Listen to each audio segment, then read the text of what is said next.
Hey guys, it's Mahel here, and in this video I'm going to be talking to you about topics such as my master's degree applications for University of Nottingham and more in this life update video, which I feel is very overdue as I haven't done one of these in a while now, and there's been a lot that's been going on behind the scenes that I feel like you guys need to know about. But before we get into the video, if you haven't already, then make sure to click the subscribe button and click the bell to turn all post notifications on so that you don't miss out on a single video as soon as it goes live. But without further ado, let's get into today's video. So the first thing I'm going to be talking about is my master's degree applications.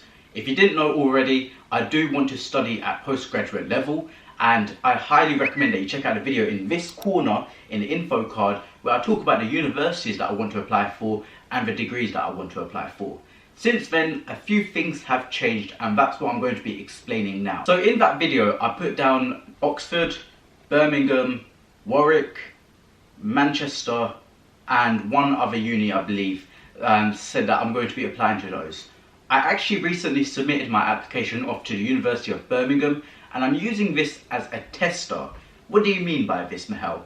So when I say a tester, basically the Birmingham course that I want to do doesn't need an application fee, so it's free to apply. So I thought, you know what, why don't I use this opportunity to see if I would get an offer for a 2-1 course, because based on that, it gives me an idea on whether my personal statement is good enough or whether I would get into other universities based on my current grades, because I did have to submit a provisional transcript, and so it would give me an idea of when I should apply. The reason it gives me an idea of when I should apply is because, let's say they come back and say, you don't meet our requirements, it tells me maybe put in the applications for the other universities after I've gotten my January results. However, let's say they get back to me before my January exams and obviously all my results come out, and they say, you've got an offer, you need to get 2-1, that gives me confidence to then go ahead and apply for other universities without waiting around. A lot of universities do have a first come first serve basis, where obviously it's not the fact that, oh, if you apply first you're going to guarantee to get an offer, but they will be filling up spaces, and once those spaces have been filled up, then there will be a waiting list. And so I don't want to leave it too late to the point where even if I may get an offer, I'd have to go into a waiting list because the spaces have been filled up. And that is why I've used the University of Birmingham in particular, due to the no application fee, as a tester application. That's not to say that I don't want to go there. I'd love to go to Birmingham, to be honest. It's very affordable. I go to the city quite a lot because my uncle lives there, and the fact that my uncle does live there is very convenient, as it means that I'd be able to visit his house rather than going back to Dartford every 2 weeks. But I did actually mention that things have changed since that video that I released a few weeks ago, and you might be wondering what's changed. Well, in that video I said that I do want to apply for the University of Manchester, and now I'm feeling less inclined to apply for there. The reason being is because obviously there's been a lot of press controversy going around about the university, and in particular its Vice Chancellor. And given the fact that I'm not entirely happy at the University of Nottingham for the similar reasons, although not similar reasons in the sense of what's been going on, such as fencing and all that at University of Manchester, just sheer lack of care for students, let's say. It's kind of made me think, is this really where I want to be spending more of my own money?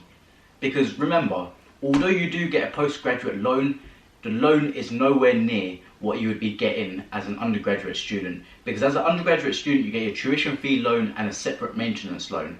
However, with the postgraduate loan you just get one loan that's combined, and that is it. The rest of it you have to fund for yourself, and that's why universities actually ask you to provide evidence of how you're going to be funding your course.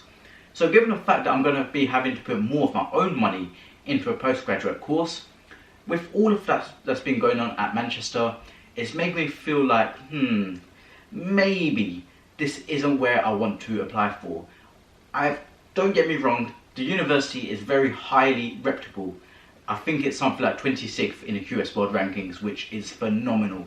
So if I did go there, then I probably would have a very high chance of getting a grad job in what's already a very competitive environment that's been affected by COVID. So going there in terms of my prospects would be great, but the student experience on the other hand, I'm not so sure. That is why instead, if I do not apply for the University of Manchester, I'm going to be applying for King's College London. And you might be thinking, Mahel, King's College? Well, I did say earlier that I was going to put an application into Oxford, and that is still true. I don't expect to get into Oxford, but because I can actually apply without paying the application fee, I'm going to put one in anyways. I don't lose out on putting an application in, but let's say I get an offer, then happy days. With King's, I think the application fee is something like £70, which is quite high, but on the other hand, whereas most courses require something like a high 2-1 or a first, I believe the business courses actually require a first. The course that I want to do at King's College London, which is MA Public Policy, only requires a 2-1. So given the fact that it only requires a 2-1, which is the same as all of the other universities such as Birmingham, Warwick, Manchester, etc., it doesn't make sense to be like, oh, King's College, way too prestigious for me, and throw it out. Therefore, I'm going to be putting an application into King's College London, but like I said previously, the Birmingham application is being used as a tester to see whether I get an offer from there, and if I do, then I'll go for King's straight away. If not, I'm going to wait till I get a bit more results to show that I can get a 2-1 and then apply for King's. But given the fact that it is King's College London, it's very competitive, and so I don't want to delay my application for too long because I don't want to risk being put on a waiting list, because I want to know ideally by April whether I'm going to be enrolling onto a postgraduate course. I don't want to be in that situation where it's like July, I'm still on a waiting list, and then one day out of nowhere, King's College for example says, oh, we've got a space available, do you want to take it? Because that would be very last minute and I need a bit more time than that. I will be keeping you updated on the master's applications as soon as I hear information, and this is also why I've been doing study with me videos to 1, motivate myself to study, 2, to motivate you guys to study, and 3, to keep me on track so that I can get that 2-1 to get into these universities. But I'm going to be talking about study with me at the end of this video, as you'll have seen that I've changed the content slightly and I'm going to be explaining why. The next thing I'm going to be talking about is the University of Nottingham, where I currently attend if you didn't know already. I'm a final year management student at Nottingham University Business School.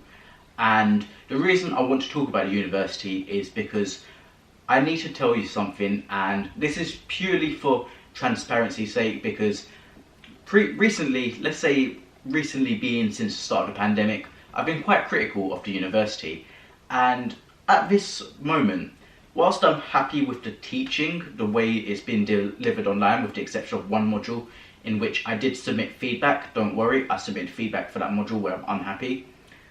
The university on a central level could be better, let's say. I've been in meetings with the Students' Union officers, explaining my concerns. Apparently these have been passed on to people from the university, and so we'll have to see what goes on there. When I say I have to be transparent, I wanted to let you guys know that I've recently taken on a role as a school ambassador at the university. And essentially what this is I'm going to be going back to my sixth form at some point and basically promoting the university and widening participation in higher education. The reason you guys need to know this is because whilst it has nothing to do with my YouTube directly, obviously as a school ambassador, I'm going to be doing ambassadorial duties for the university.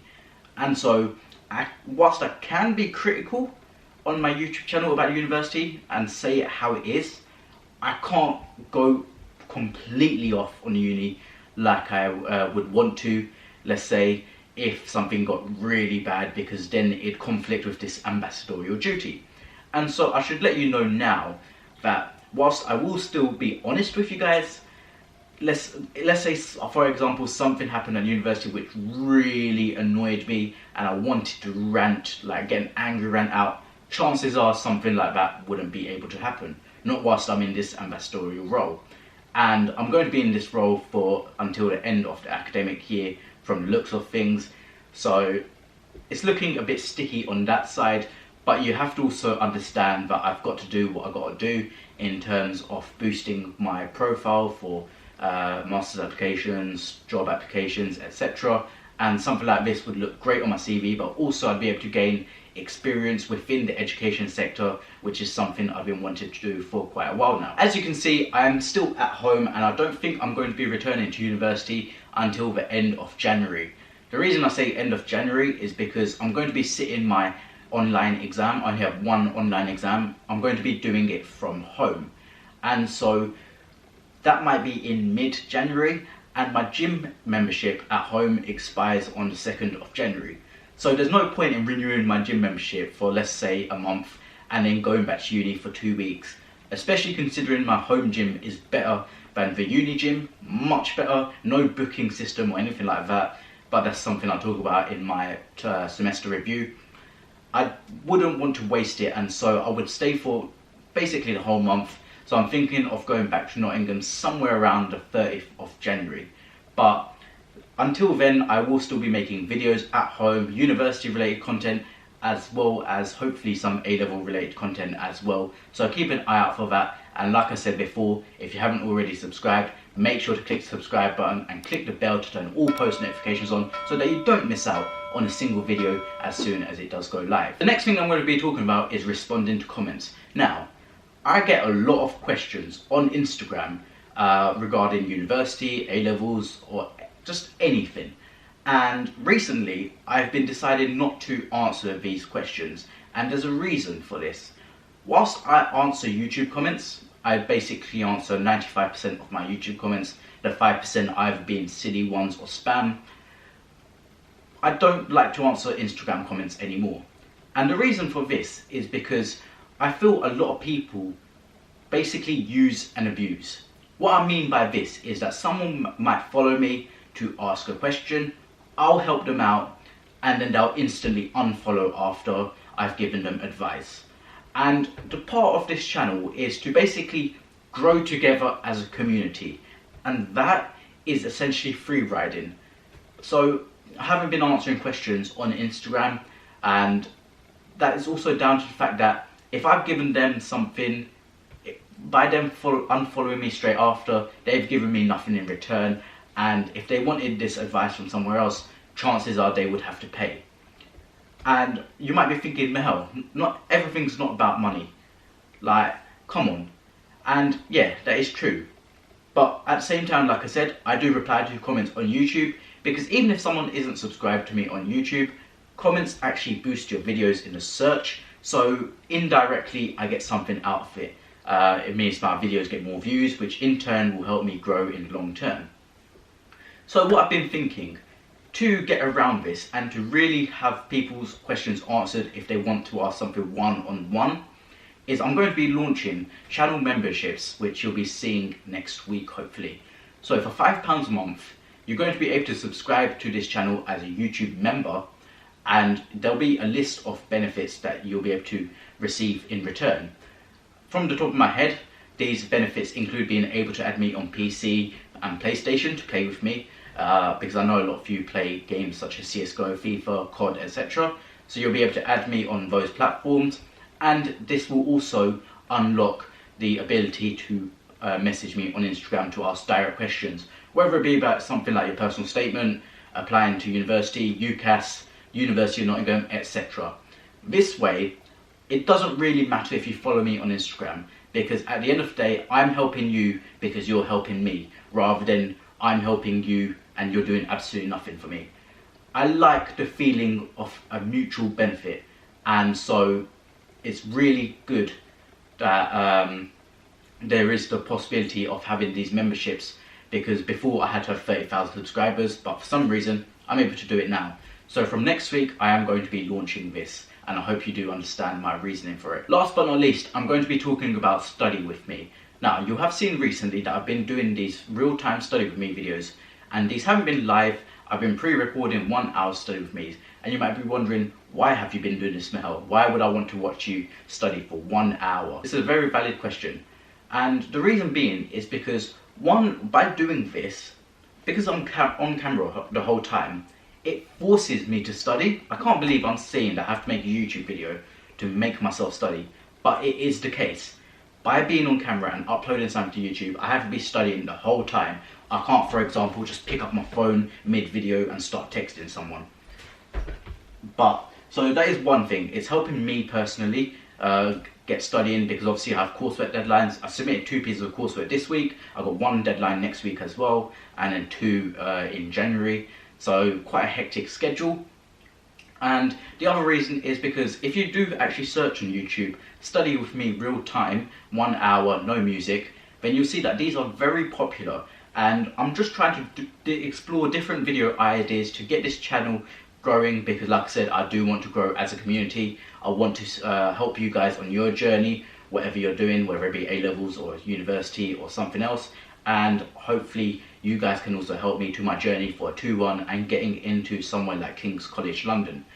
And so this is why I am doing these Stay With Me videos, because it also helps motivate you guys to study as well, because you can look at this video and think, wow, Mahel's studying, maybe I should study as well. And you can put the video on in the background, and it's almost like you're studying with someone. Obviously, due to COVID, you can't really go to the library with a group of friends. And so by sitting at home, and let's say on one screen, you just have a video of me studying, you can study yourself at your desk and just look up, and it's almost like you're studying with someone. And when I do videos with Study With Me with breaks, then you can take a break with me as well.